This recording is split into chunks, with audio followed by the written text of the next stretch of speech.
by Fox college football analyst Joel Klatt. Good morning. Good morning. Good to have you to break this one down. What happened last night? That was wild. I wasn't expecting that.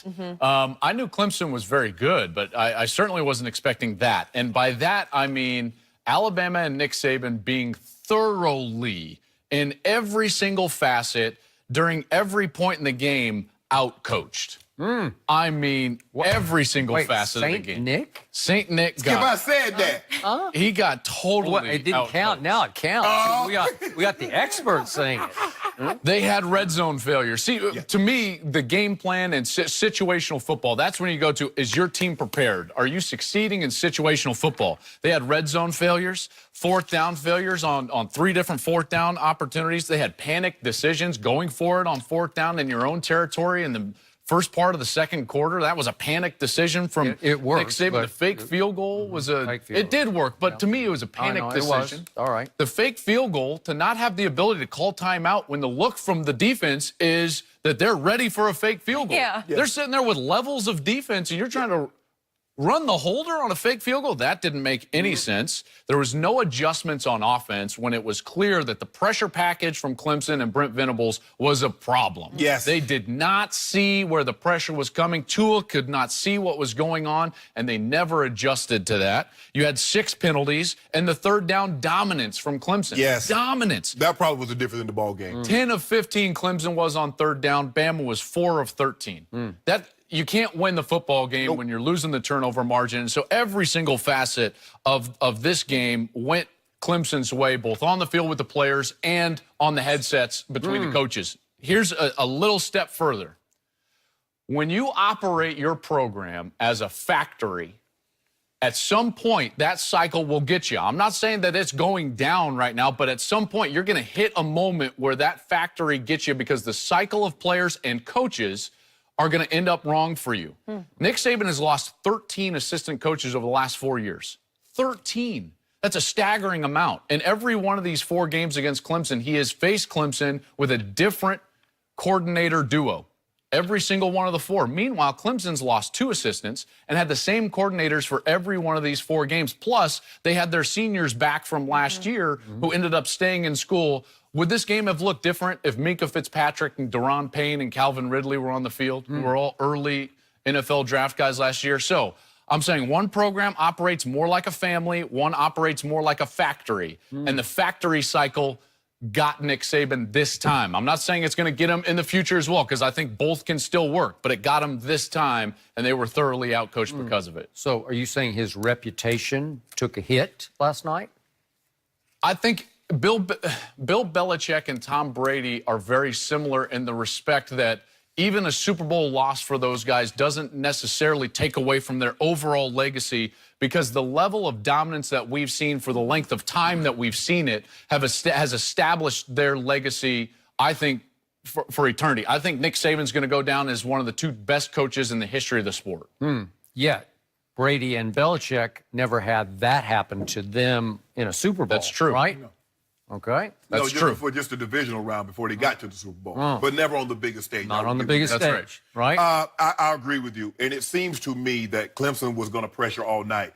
And what they did is that you look at what Alabama likes to do. They like to have their receivers in tight, play fake, and then hit them with the pop passes. And sometimes they'll motion it in. What Brent Venables was doing is that when you motion that guy in tight, he was bringing the blitz off the guy that was motioning in. And I'm like, okay, you see what he's going to do. Open these splits up. Because we did that a lot, Skip, because a lot of time you want that slot defender to come from distance. That's right. And so if you're lining up tight and he's coming, line it up, let's see where he is. So maybe now we can see it even more clearly. They brought the guy in Tua's face. It was Tua's left-handed.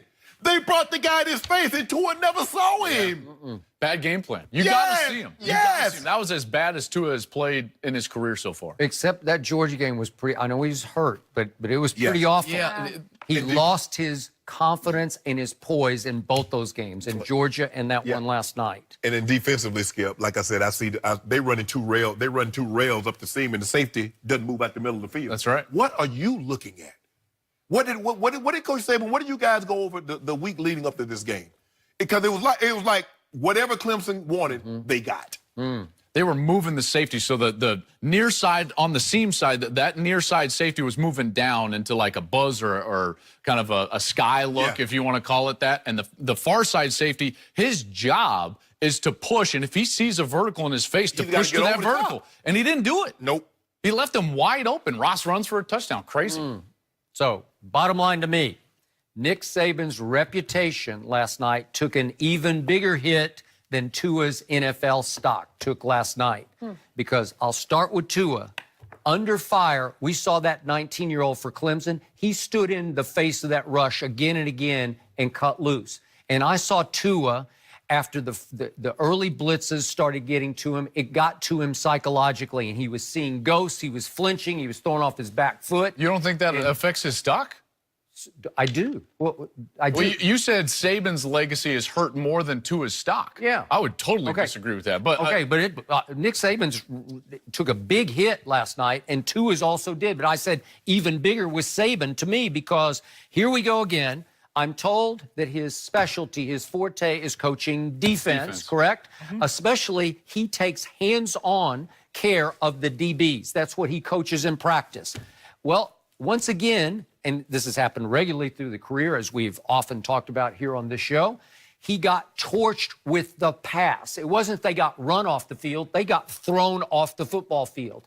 And I want everybody to remember, it was 16-14 Alabama early in the second quarter. So some things were going right. And I got to give Tua one prop here, because after the early interception, and that was just a panic throw to me, where he just didn't know what to do with the football. And it wasn't that he got fooled. He just threw it into traffic. It's two receivers and two DBs. And one DB saw it. He did. And one DB just said, "Oh, thank you, I'll take this," to the house. And then he comes right back. He goes to the sideline. This is, I'm giving him credit for this. He said, "This is on me." And he goes right back out, and he threw it angry. He threw the bomb to little Judy for the touchdown. And he dropped it right in his breadbasket for 7 points, and that made it 7-all. And it's 16-14 Alabama, and then Saban gives up 30 unanswered points. That's hard to do. 30 unanswered points on that stage when your forte is defense. And it comes down to this. When Nick Saban can just flat out talent you, when he can dominate you physically, he's really good. And he's rolled up those national chips, roll tide. But when he gets a team that is as physical as he is, with coaches who are more clever than he is on the fly, in-game strategy adjustments, or come with a better plan that he has, he's often in trouble. Because once it goes south for Alabama, and I don't know if we have time for me to list all these games in which he gave up 40-plus and 500 yards. Once it goes south for this defense, it goes way south. And it went way south last night. And if we go back to the second half, Oklahoma, Kyler Murray, once he got in rhythm and once he figured out how to do it against Alabama, and once the defense played a semblance of defense in the second half for the University of Oklahoma, again, from that point on, it's 68-30 that Alabama got outscored. Second half against Oklahoma and the 4 quarters last night. Well, that's embarrassing. Yeah. This was looking like a Big 12 defense to me last night. Well, let me ask and float this out there, okay? It seemed like to me there was a team last night that looked like they had prepared for a month for this game, and one team that had prepared like a normal game week for 1 week. Is there at least a chance that Clemson looked at Notre Dame, all the similar opponents with that Notre Dame schedule where they face ACC opponents, and they say, you know what, guys? We're probably going to win this game. We're good enough to win this game. Let's start preparing for Alabama early, even before Notre Dame. When Oklahoma got the full attention of Alabama that whole month because they had Kyler Murray. They had that offense that could get going. That offense scored 34 points after it was 28-0. I think that there is a chance that Clemson was looking at Bama this entire break and saying, how are we going to do it? They're looking at Bama last year when they lost. Which, by the way, is why Trevor Lawrence is the quarterback and not Kelly Bryant. I mean, Kelly Bryant's not beating Alabama. And that was proven out in the semifinal last year. And the confidence issue is, I think, a real thing. I'll go even a step further. If you go back even to the SEC championship game, basically Bama had one stretch of football between Georgia and OU where they were dominant and they went on a run late to come back against Georgia, and then the 28-0 run early against OU. If you take that stretch out, they were outscored 106-47 in the last 3 games outside of that one stretch. That's a little alarming for me. And one thing that you'll hear around the country, and I spoke with several offensive and defensive coordinators around the country over the last month or so, they will say Tua's brilliance, the wide receivers' brilliance, and the overall dominance of the players has overshadowed the fact that this is clearly, they said, clearly, quote unquote, Nick Saban's weakest coaching staff that he's had so far at Alabama. And I think eventually that caught up with him with the lack of adjustments, the lack of understanding formational offensive football, and where the pressure was coming from Brent Venables. And finally, back to the fake field goal. Nick Saban looked to me on the sideline like an overwhelmed grandfather because he seemed like the moment had just taking him over, where he was desperate and, wait, we're 4th and 6. Let's try the fake field goal. What? And the concept of it was so bad because it's too far to try. Like you made the point earlier, just let Tua throw for it. If that's what you're going to do, if you're not confident kicking it, which I don't think he was, just throw for it. Because you're going to let the third-string quarterback as a holder stand up and follow the kicker into the hole. The kicker's going to be your lead blocker. Against that team? Against a safe defense, playing safe, field goal safe.